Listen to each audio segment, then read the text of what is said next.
Welcome back to this new edition of News Today. Without delay, take a look at the headlines first. Pradhan Mantri Dhan Yojana, National Mission for Financial Inclusion completes 10 years. India's first quantum computer set for launch under National Quantum Mission. India and US signed agreements to deepen defense cooperation. Second round of India-Singapore Ministerial Roundtable held in Singapore. Ministry of Education defines literacy and full literacy under new India Literacy Programme. Union Government issues comprehensive guidelines for effective redressal of public grievances. Today we delve into the discussion on the Pradhan Mantri Dhan Yojana, as it marks a decade of transforming the financial landscape of India. Launched in 2014 under the Ministry of Finance, PMJDY was more than just a scheme. It was a national mission to bring financial services to every doorstep. From basic savings bank deposit accounts to credit, insurance, and pensions, the aim was to make these essentials accessible to all, especially the unbanked. One of the standout features of the PMJDY is the BSBD account, which anyone can open at any bank branch or business correspondent outlet, even without having a prior account. With a focus on every unbanked adult, the scheme has been a game changer in financial inclusion. Since August 2018, account holders also enjoy free accidental insurance cover on RuPay cards, now doubled from ₹1 lakh to ₹2 lakhs. Additionally, there's an overdraft facility of ₹10,000 with an upper age limit of 65 years, ensuring even the elderly can benefit. PMJDY accounts are eligible for direct benefit transfer, Pradhan Mantri Jeevan Jyoti Bima Yojana, Pradhan Mantri Suraksha Bima Yojana, Atal Pension Yojana, Micro Units Development and Refinance Agency Bank Scheme. But how has the PMJDY fared in these 10 years? The numbers speak for themselves. As of July 2024, over 52.74 crore Jan Dhan accounts have been opened, with more than 55% of them held by women. This isn't just about banking, it's about empowerment. Almost every village now has banking outlets within a 5-kilometer radius, mapped through the Jan Dhan Darshak app, making financial services more accessible than ever before. The impact is clear. The average deposit in these accounts has seen a 4.12 times increase from 2015 to 2024. And in a sign of growing financial literacy and inclusion, the number of zero balance accounts has halved from 8.52 crores in March 2015 to just 4.26 crores today. Wrapping up, the scheme is built on 6 key pillars. These pillars include universal access to banking services, creation of a credit guarantee fund, a financial literacy program, basic savings bank account with an overdraft facility of ₹10,000 to eligible adults, micro insurance, and a financial literacy program. And lastly, a pension scheme is available for the unorganized sector.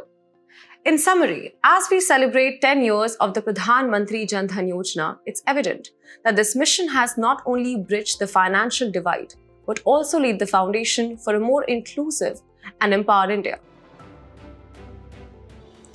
Next, we are diving into the quantum leap India is set to make with the launch of its first quantum computer under the ambitious National Quantum Mission or NQM.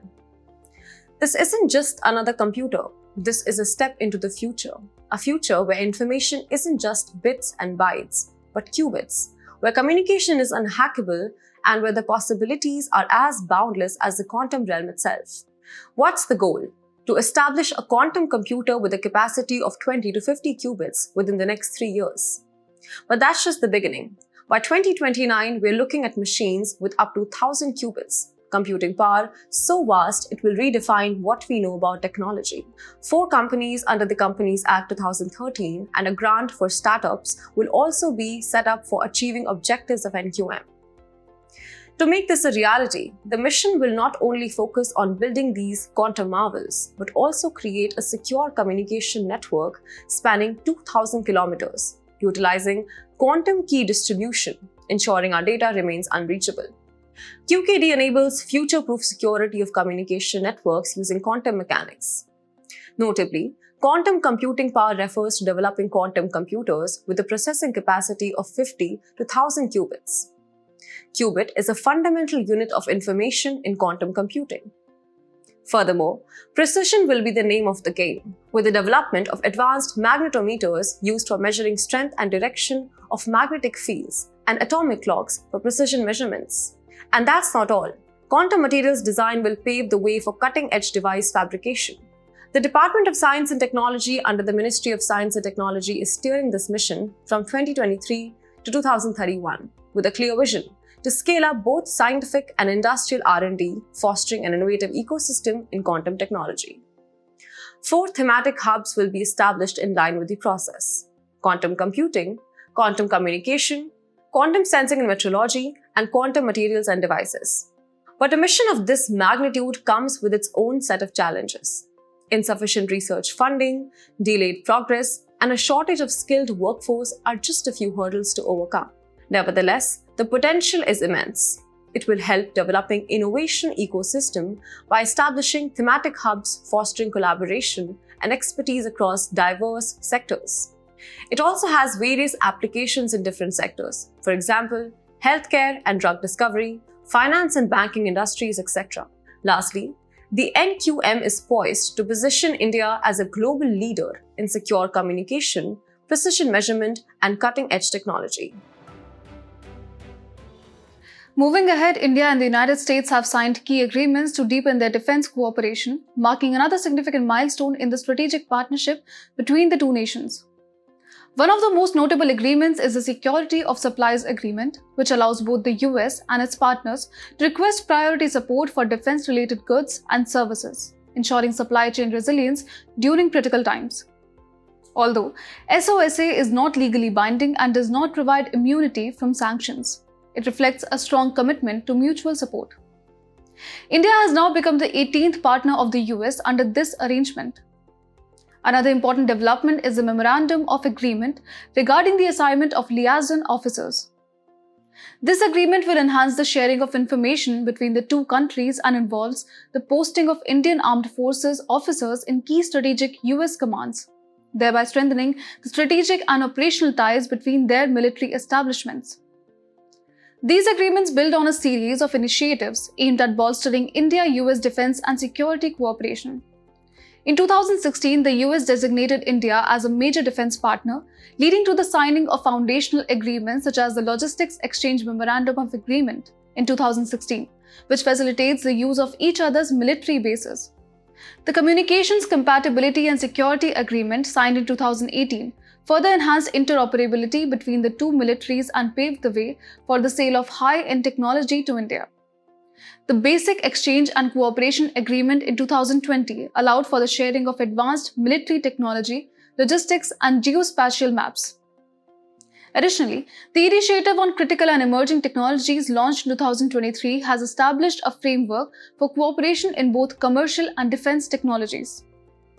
This initiative is complemented by the India-US Defense Acceleration Ecosystem, or INDUS-X, also launched in 2023, which aims to coordinate efforts in defense innovation, focusing on technology, systems, and products. And lastly, the significance of the Security of Supplies Agreement cannot be overstated. It is a key factor in strengthening the defense technology and trade initiative between India and the US, helping both countries develop investment strategies to ensure their security. Moreover, SOSA presents a valuable opportunity for Indian defense firms to expand their footprint in the global defense market, potentially opening new avenues for growth and collaboration. Moving ahead, the second round of the India-Singapore Ministerial Roundtable was recently held in Singapore, where both nations engaged in discussions across 6 critical pillars: digitalization, skill development, sustainability, healthcare, advanced manufacturing, and connectivity. The ISMR, which had its inaugural session in New Delhi in September 2022, serves as a platform for both countries to review various aspects of their bilateral relationship and identify new areas of cooperation. India and Singapore have a robust bilateral relationship supported by a strong framework of agreements. Notable among these are the Comprehensive Economic Cooperation Agreement signed in 2005, the Double Taxation Avoidance Agreement of 1994, and the Mutual Legal Assistance Treaty, also signed in 2005. Economically, Singapore has emerged as the largest source of foreign direct investment into India for the fiscal year 2023-24 and is also India's sixth largest global trade partner during the same period. The key sectors attracting Singaporean investment include services, computer software and hardware, trading and telecommunications. The partnership extends to several international forums where both countries are active members, including the East Asia Summit, G20, Commonwealth, Indian Ocean Rim Association, and Indian Ocean Naval Symposium. In terms of defense, the two nations regularly engage in military exercises such as Simbex and Bold Kurukshetra, underscoring the strategic depth of their relationship. Singapore is also home to a vibrant Indian diaspora, with ethnic Indians making up about 9.1% of the resident population. Tamil holds the status of one of Singapore's 4 official languages, reflecting the deep cultural ties between the two countries. In 2018, the ASEAN-India Pravasi Bharatiya Divas was held in Singapore, marking the 25th anniversary of the ASEAN-India partnership, further cementing these ties. In the realm of science and technology, the relationship has seen remarkable milestones. In 2023, the Indian Space Research Organisation successfully launched the PSLV C-55 mission, which carried 2 Singaporean satellites into space. This achievement underscores the growing collaboration in high-tech sectors and the potential for future joint ventures in space exploration. In a prominent move towards enhancing adult education, the Ministry of Education has officially defined the terms literacy and full literacy under the new India Literacy Program or NILP. It is a key initiative aimed at supporting adult education, as emphasized in the National Education Policy 2020 and Sustainable Development Goal 4.6, which aims to ensure all youth and adults achieve literacy and numeracy by 2030. Under this new framework, literacy is defined as the ability to read, write, and compute with comprehension. This means not only being able to identify and understand written content, but also to interpret and create it. Furthermore, literacy now includes critical life skills such as digital and financial literacy, which are essential in today's rapidly evolving world. Full literacy is a milestone that will be considered equivalent to achieving 100% literacy. For practical purposes, a state or UT achieving 95% literacy will be regarded as fully literate. The New India Literacy Program, also known as ULLAS, which stands for Understanding of Lifelong Learning for All in Society, was launched by the Ministry of Education as a centrally sponsored scheme. With a tenure spanning from the financial years 2022 to 2027, NILP targets all non-literates aged 15 years and above, placing a particular focus on females and educationally backward states. Also, to educate 5 crore learners aiming to reach 1 crore learners per year. This will be achieved using the Online Teaching, Learning and Assessment System or OTLAS, developed in collaboration with the National Informatics Centre, NCERT and NIOS. Implementation will be carried out by volunteer teachers, students from schools, higher education institutions and teacher education institutions. This initiative aligns with the recommendation of NEP 2020 and addresses the pressing need to reduce the absolute number of non-literates in the 15 years and above age group, which stands at a staggering 25.76 crore as per the 2011 census. Wrapping up, NILP has 5 components: foundational literacy and numeracy, critical life skills including financial literacy, environmental literacy, etc. Basic education includes preparatory, middle and secondary stage equivalency, vocational skills and continuing education, that is engaging holistic adult education courses in arts, sciences, technology and culture. Ahead in the news, the Union government has recently issued comprehensive guidelines aimed at enhancing the effectiveness of public grievance redressal mechanisms across various ministries and departments. These guidelines, developed by the Department of Administrative Reforms and Public Grievance, are intended to make the centralized public grievance redress and monitoring system more responsive and accessible to citizens. One of the key features of these new guidelines is the appointment of nodal officers in each ministry and department. These officers will be responsible for ensuring that grievances are handled efficiently. To support this, dedicated grievance cells will be established within every ministry and department, equipped with the necessary resources. Additionally, the guidelines introduce a robust feedback and appeal system, Once a grievance is resolved, feedback will be collected from citizens through SMS, email, or a call center to gauge their satisfaction with the process. If unsatisfied, citizens can file appeal to senior authority. The guidelines also incorporate AI-powered analysis to better understand and respond to citizen feedback. To further strengthen the system, the guidelines call for the training and capacity building of grievance on CPGRAMS to be conducted under Sevottam scheme. CPGRAMS itself is a common, open platform that allows citizens to register complaints against any public authority within the central government or states or union territories. Established in 2007 by the Department of Administrative Reforms and Public Grievances, CPGRAMS has become a vital tool for public engagement. In the period between 2022 and 24, the portal successfully redressed nearly 60 lakh public grievances, with the timelines for effective grievance resolution reduced from 30 days to just 21 days. The government's commitment to improving grievance redressal is further evidenced by earlier reforms implemented in 2022. These included the universalization of CPGRAMS 7.0, automatic flagging of urgent grievances, and the use of AI and machine learning technologies to enhance the system's efficiency. Beyond CPGRAMS, other initiatives have also been taken to improve grievance redressal across the country. The Proactive Governance and Timely Implementation or Pragati platform, developed by the Ministry of Electronics and Information Technology, is an interactive ICT-based platform designed to address grievances from the general public. Similarly, the Integrated Grievance Redressal Mechanism portal, launched by the Department of Consumer Affairs, focuses specifically on consumer grievances. The Sevottam Service Delivery Excellence model, developed by the Department of Administrative Reforms and Public Grievances in 2006, continues to play a crucial role in improving quality of public service delivery in India. This model is integral to the government's broader efforts to ensure that citizens receive timely, effective, and satisfactory responses to their grievances. In today's Place in News, we will talk about Sudan with its capital Khartoum. It is in news as a dam has collapsed in the eastern Sudan after heavy rainfall, claiming multiple lives.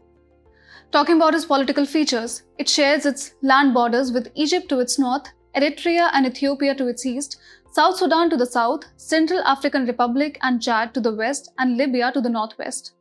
Also, it shares its maritime border with Red Sea to its east. Looking at its geographical features, its highest point is Deriba Caldera, that is the crater lake at Jebel Marra. Its major rivers are Nile, Tekeze, etc.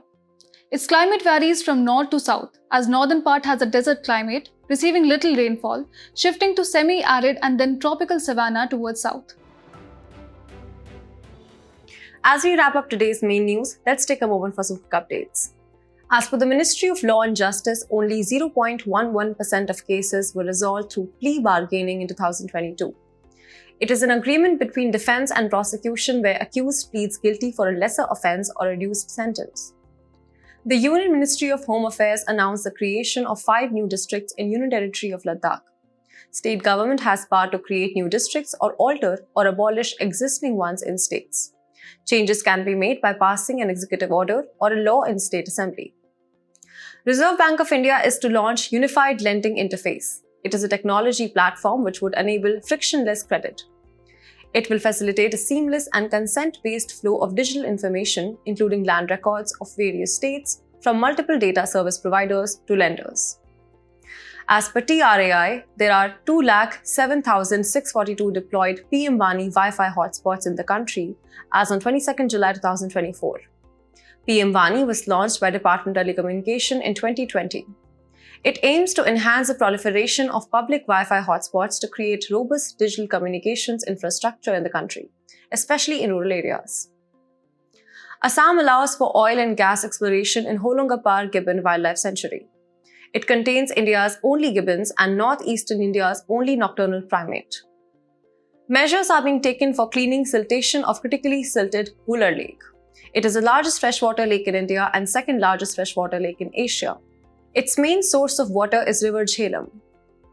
Environmental scientists raise concerns in a new study on high frequency of mass wasting events in Sadongpu Gully of Tibetan Plateau since 2017. A geological event, mass wasting, is a gravity-influenced movement of rock and soil down a slope. A surge in rat fever cases has affected almost all districts in Kerala. It is an infectious disease caused by pathogenic bacteria that are transmitted directly or indirectly from animals to humans. Thus, it is a zoonotic disease. These are most common in tropical and subtropical areas with high rainfall.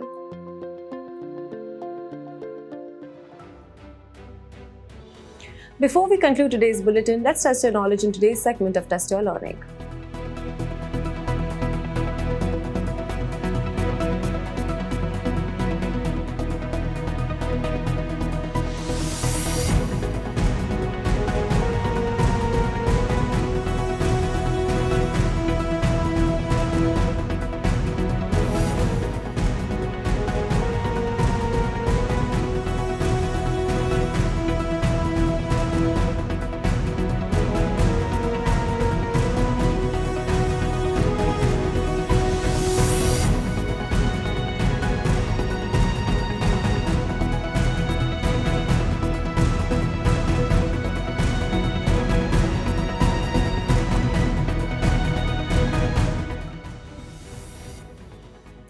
Thank you for tuning in. We hope you enjoyed this edition of News Today. For the quiz solutions and download the PDF version of News Today, please visit the links provided in the description below.